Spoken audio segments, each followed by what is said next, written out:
안녕하세요. 김광욱 노무사입니다. 이제 노동조합법 알자 제14회차 강의를 시작하도록 하겠습니다. 제14회차 강의의 주제는 단체교섭의 기본 원칙이라는 주제입니다. 교재 104페이지를 펴시면 단체교섭의 기본 원칙으로서 두 가지가 법적으로 규정되어 있는 것을 보실 수 있을 것입니다.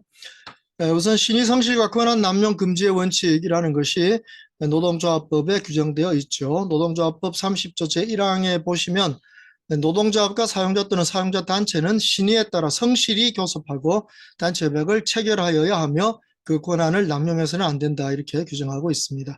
그러니까 뭐 신의 성실의 원칙이라는 것은 뭐 인간 사회에서 어디에서나 적용되는 원칙이죠. 그래서 특히 노사 간에 이런 단체 교섭을 할 때에도 신의에 따라 성실히 교섭하는 신의 성실의 원칙이 적용된다는 점을 유의하실 필요가 있겠고요. 또 이 신의 성실의 뭐 뒷면이라고 할까요? 뒤집어 보면 권한을 남용해서는 안 된다. 권한 남용 금지의 원칙이 적용되고 있습니다. 그래서 어느 쪽이든 신의 성실에 따라야 한다든가 또는 권한 남용을 해서는 안 된다든가는 이러한 원칙을 항상 기억하고 사용자뿐 아니라 노동조합에게도 이 원칙이 적용된다는 점을 기억할 필요가 있겠습니다. 그래서 저희들이 그 사용자로부터 가끔씩 그 의논을 받는 이런 내용들이 이 노동조합과 교섭하려는데 노동조합이 너무 막 자기들 원하는 대로만 가려고 한다. 이게 권한 남용 아닌가 뭐 이런 질문을 받는 데가 종종 있습니다. 그래서 우리도 살펴보면 어떤 경우에는 야 이렇게까지 요구를 하고 주장을 하는가 싶을 정도가 있는데 이런 것이 바로 이 권한을 남용해서는 안 된다는 이런 원칙을 좀 우리 노조가 잘 좀 지켜주면 좋겠다는 생각이 드는 부분이고요. 또 그 단체 교섭을 성실하게 하면 될 텐데 사용자가 자꾸 그걸 안 하려고 어떻게든 피해 보려고 하는 이런 내용도 가끔씩 보게 되는데 바로 이런 신의성실의 원칙을 몰라서 그랬던 게 아닌가 싶습니다. 그러니까 이 신의성실의 원칙과 권한 남용 금지의 원칙 이 두 가지를 노동조합이나 사용자나 모두 지켜야 된다 하는 점, 이 점을 좀 기억하실 필요가 있겠습니다. 한 가지 현실적으로 좀 제가 꼭 좀 이해시켜 드리고 싶은 게 있습니다. 여기 교섭을 성실하게 하라 이 말은 교섭 자체를 협상을 성실하게 해가라 이 말을 의미하는 것이지 노조가 요구하는 것을 전부 다 받아줘야 한다. 이 뜻은 아니라는 겁니다. 이걸 이제 잘못 이해해서 성실하게 교섭하려면 그 교섭 요구하는 사항들을 다 받아주는 게 성실한 거 아니냐 이제 이렇게 착각하시는 노동조합이 가끔 있는데요. 그 의미는 아닐 것입니다. 그래서 노동조합이 처음에 요구 수준부터 좀 권한 남용이 안 되도록 하시는 것이 필요할 것이고 사용자는 아주 성실하게 교섭에 임해서 노조의 얘기를 잘 들어서 그것이 무엇을 요구하고 있는 건지를 잘 알아서 최선을 다해서 들어줄 수 있는 것들을 들어줍니다. 그러나 도저히 들어줄 수 있는 형편이 안 되는 경우 그런 경우는 안 들어준다고 해서 그것이 신의성실의 원칙을 위반했다고 보기는 어렵습니다. 그래서 교섭을 거부하거나 해태하거나 하는 것이 아니라면 그 교섭에 성실하게 임하기는 했는데 교섭을 들어줄 수 없는 상황 이것이 발생했다고 해서 그것이 신의성실의 원칙을 위반했다고 보지는 않는다는 점, 이 점을 꼭 좀 기억해 주시기 바랍니다. 자, 그 다음에 이제 두 번째 단체 교섭과 관련된 기본 원칙은 단체 교섭 거부의 금지의 원칙입니다. 이것도 우리 법조문 표현 그 노동조합법 30조 2항에 보시면은 노동조합과 사용자 또는 사용자 단체는 정당한 이유 없이 교섭 또는 단체 협약의 체결을 거부하거나 해태해서는 안 된다. 그래서 노동조합이든 사용자든 모두 교섭을 거부해서는 안 된다는 원칙을 법으로는 규정하고 있다는 걸 알 수 있죠. 그런데 조금 더 실무적으로 가버리면 이것이 노동조합법 81조의 그 부당노동행위 쪽으로 가버리면 그 부당노동행위의 유형 중에 하나인 단체교섭 거부 이것은 사용자 측에만 적용된다는 것입니다. 그리고 그 사용자가 부당노동행위로서의 단체교섭 거부에 해당하게 되는 경우에는 결국 벌칙이 적용되는 거죠. 2년 이하의 징역까지 처해질 수 있는 상황이니까 상당히 심각한 그러한 책임을 지게 한다는 점을 알 수 있습니다.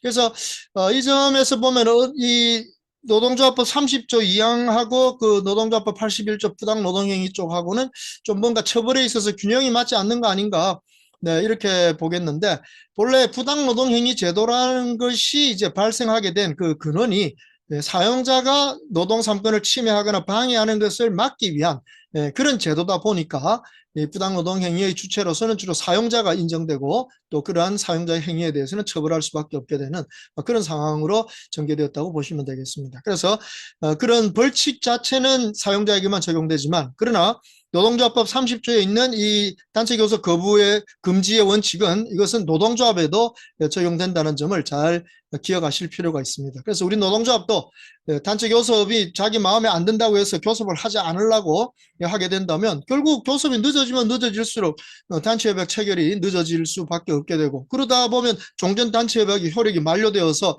협약이 없는 상태가 되어버리는 뭐 이런 경우도 생길 수가 있는 것이죠. 그래서 노사 모두가 단체협약이 없는 그런 무협약 상태, 이거는 노사관계에 바람직하지 않으니까 가능한 한 이 노사관계에서 단체협약이 신속하게 개정되고 신속하게 유지될 수 있도록 서로 협조하는 것이 굉장히 중요할 것입니다. 그러므로 노조에서 주로 교섭을 요구하겠지만 어느 쪽이든 교섭을 요구하면 그 교섭에 성실하게 응해서 어떤 결론을 도출할 수 있도록 협상의 원리를 잘 활용해 가실 수 있도록 하시는 것이 지혜롭다고 보겠습니다. 근데 법조문을 잘 보면요, 단체 교섭 거부라는 이 문제에 정당한 이유 없이라는 조건이 붙어 있습니다. 이걸 거꾸로 말하면 만약 정당한 이유가 있다면 단체 교섭을 거부할 수 있다, 이런 뜻이 되겠죠. 네, 그러니까 나중에 부당노동 행위에 관해서 살펴볼 때는 사용자에게 아주 중요한 점이겠습니다만, 어쨌든 이 단체 교섭을 거부할 수 있는 정당한 이유가 뭔가 하는 이 점을 좀 판단할 필요가 있을 것 같습니다. 그래서 이것은 이제 처벌조항이 붙어 있는 사용자의 단체 교섭 거부만 가지고 좀 살펴본다면 어떤 경우에 사용자가 단체 교섭을 거부할 수 있는 정당한 사유가 있다고 볼 수 있겠는가 하는 점이 중요한데요.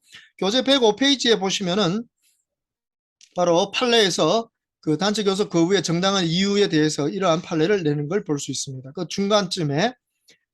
중간쯤에 보신다면 그 단체 교섭에 대한 사용자의 거부나 해태에 정당한 이유가 있는지 여부는 노동조합 측의 교섭권자, 노동조합 측이 요구하는 교섭 시간, 교섭 장소 및 그의 교섭 태도 등을 종합하여 사회 통념상 사용자에게 단체 교섭 의무의 이행을 기대하는 것이 어렵다고 인정되는지 여부에 따라서 판단하여야 한다. 네, 대단히 자세하게 이 단체 교섭 거부의 정당한 이유가 뭔가 하는 것을 판단하고 있는 그런 판례를 보실 수 있다는 겁니다. 그래서 여기 보시면 교섭권자, 즉 교섭 주체로서의 자격이 있는가 없는가, 그러니까 노조 대표가 아닌데 교섭을 요구한다, 이러면 교섭권자가 잘못된 것이니까 그것은 교섭을 거부할 수 있는 정당한 이유가 된다는 말이 되겠죠.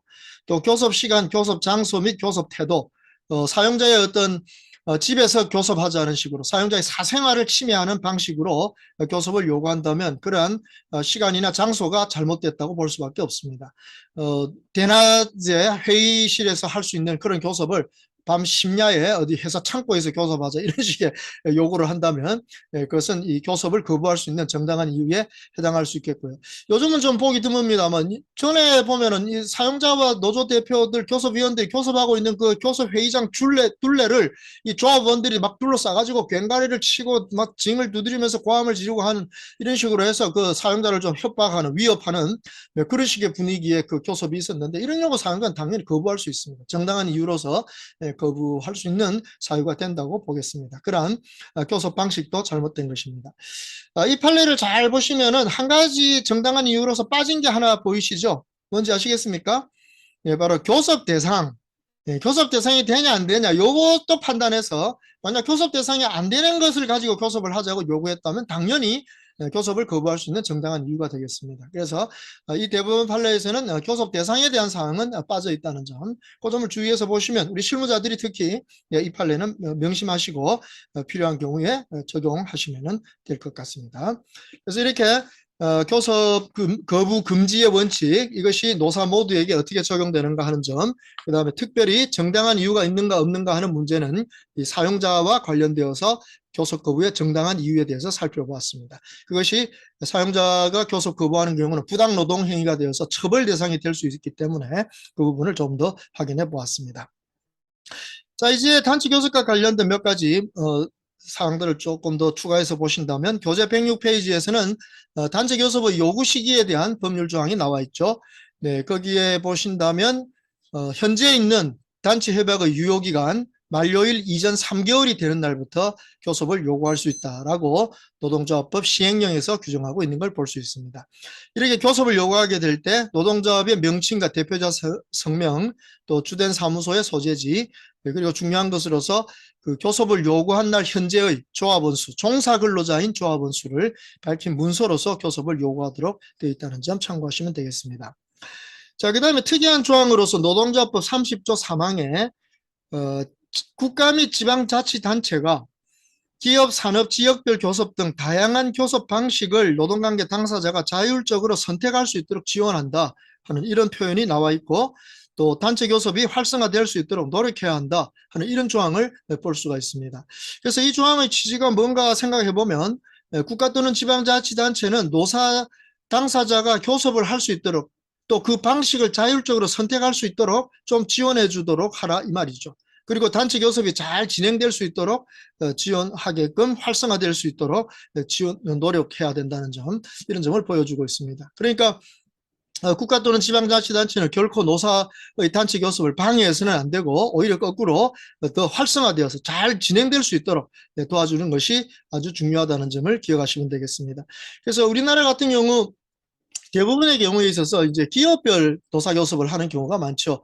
그래서 뭐 그게 기업의 사정에 맞춰서 제일 뭐 효율적인 방식이라는 거 할 수 있고, 가장 오래된 그런 교섭 방식이니까 그걸 많이 활용하는데, 선진국에 보면은 산업별 교섭 방식이라는 게 있습니다. 그래서 산업별 교섭 방식은 산별 노조와 사용자 단체가 교섭을 해서 단체백을 만드는데, 그 단체백에서 만드는 조건들이 최저 기준이 되는 겁니다. 일종의 법적인 효력을 갖는 그런 기준이 되는 것이죠. 그러면 그 기준이 이제 각 사업장으로 내려오게 되면, 각 사업장에서는 사용자와 노동조합이 노사협의와 같은 형식으로 그 산업별 노조에서 만들어준 최저 기준을 우리 사업장에서는 어떤 식으로 적용할 것인가, 이걸 서로 노사협의하도록 그렇게 적용하는 것입니다.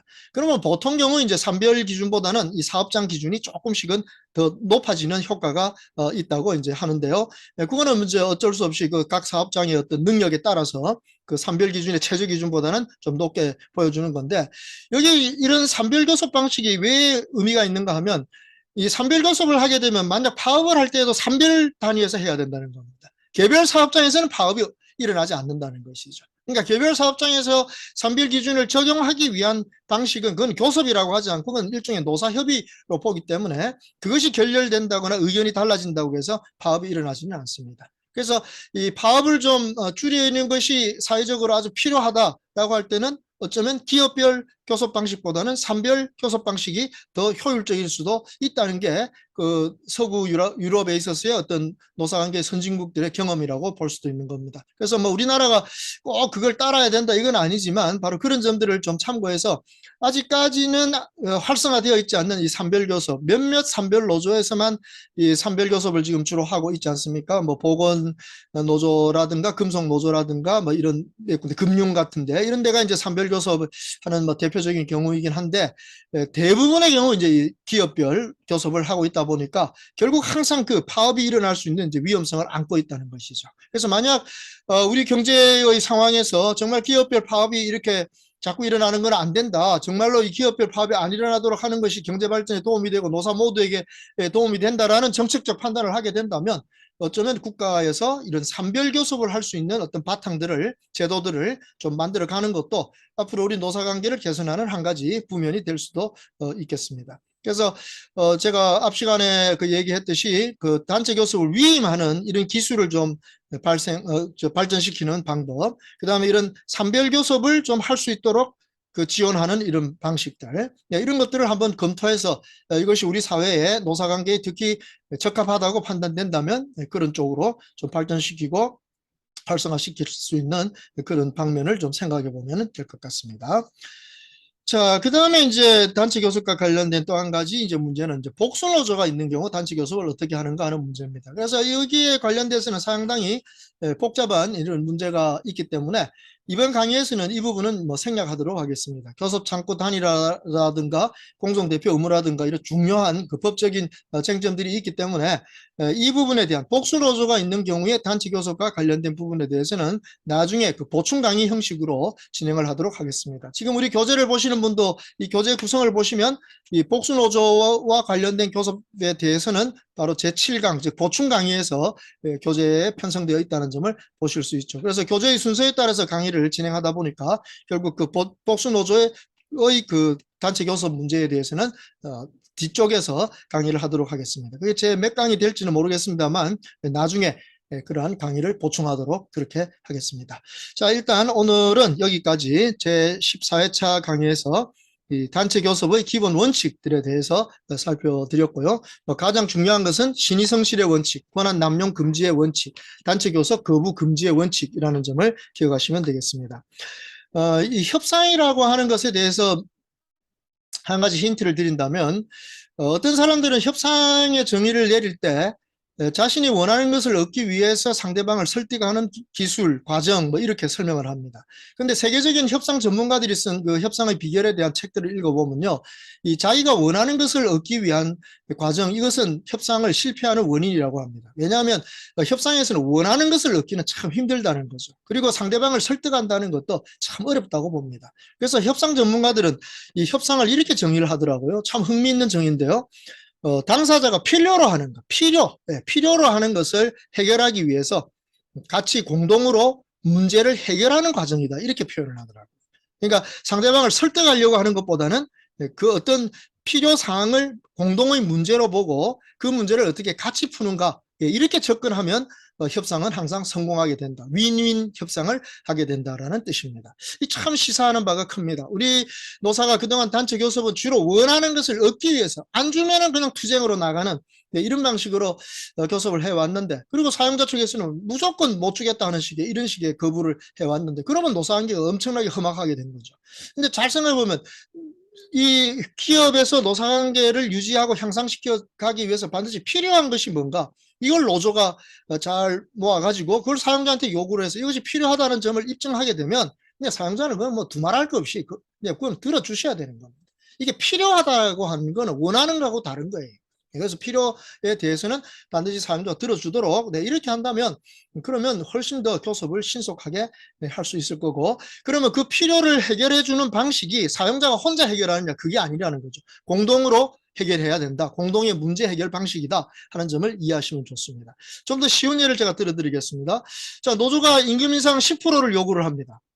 자, 그러면 사용자가 10% 인상, 야, 말도 안 된다. 요즘 10% 인상이 어디 있냐? 우리 도저히 그렇게 못한다. 이렇게 거부할 게 아니고, 이때 현명한 사용자는, 협상을 이해하는 사용자는 이렇게 질문해야 되죠. 왜 10% 인상이 필요합니까? 이렇게 질문해야 되는 겁니다. 네, 그러면 노조는 당연히 바로 그 왜 필요하냐, 10% 인상이 왜 필요한가, 이걸 갖다가 설명할 수 있어야 돼요. 그런 자료를 준비하고 있어야 되는 거죠. 네. 그래서 뭐 최근에 물가가 뭐 2만 점만 올라가지고 이렇게 10% 인상을 안 하면 우리 근로자들이 지금 뭐 생활하기가 어려우니까, 이러면 이거 일할 맛 안 난다. 그러니까 10%는 인상해야 된다. 해가지고 자료를 딱 보여주어서 그것이 필요한 사항이라는 점을 알게 되면, 그러면 사용자는 어떻게 해요? 아, 알겠다고. 그럼 10% 인상합시다. 네, 이렇게 들어줄 수밖에 없습니다. 근데 뜻밖의 노조가 이러죠. 아, 옆에 회사가 10% 인상했는데 우리도 10% 인상해야 될 거 아닙니까? 이러면 이거는 필요가 아니고 원하는 것이 되어버리는 겁니다. 영어 표현으로 하면 need가 아니라 want가 되는 거예요. 그러니까 협상에서 들어줘야 될 거는 need지, want는 들어주지 않아도 된다는 것입니다.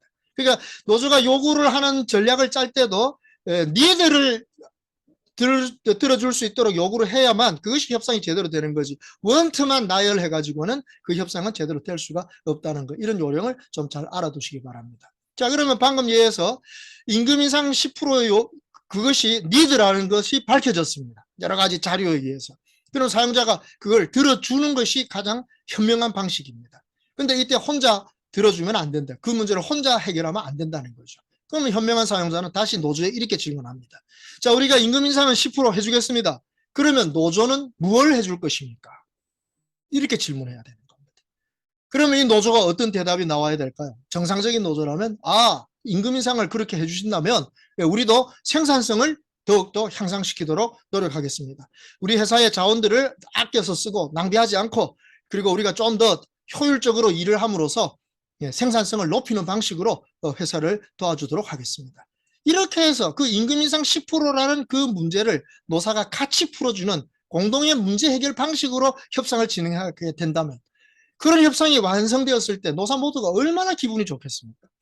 그렇게 해서 서로 신뢰심이 강화되는 것, 이게 바로 노사관계의 원리고 단체 교섭의 협약 자치의 원칙이라는 게 바로 거기서 발동되는 것이죠. 그래서 우리 노사 모두가 이런 협상의 원리, 협상의 기본을 잘 아시고, 협상은 서로 대립하고 투쟁하는 게 아니라 서로 양보하고 타협하고 협조해서 같이 문제를 풀어가는 과정이다 하는 이 점을 잘 생각하신다면, 이런 단체 교섭을 어렵게만 생각하지 마시고 더욱더 효율적인 신속한 그러한 교섭을 진행하도록 할 수가 있겠습니다. 그래서 이번 14회차 강의 단체 교섭의 기본 원칙이 바로 제가 말씀드린 이 협상과 관련된 이런 전문가들의 의견들을 좀 이해할 수 있도록 도와주는 그런 과정이었다라고 생각합니다. 이런 점들을 잘 참고하시기 바라고요. 다음에 이제 15회차 강의에서는 이런 교섭을 통해서 만들어진 단체 협약이 이제 어떻게 효력을 갖게 되고 그것이 어떻게 적용될 것인가 하는 이런 문제들을 살펴보도록 하겠습니다.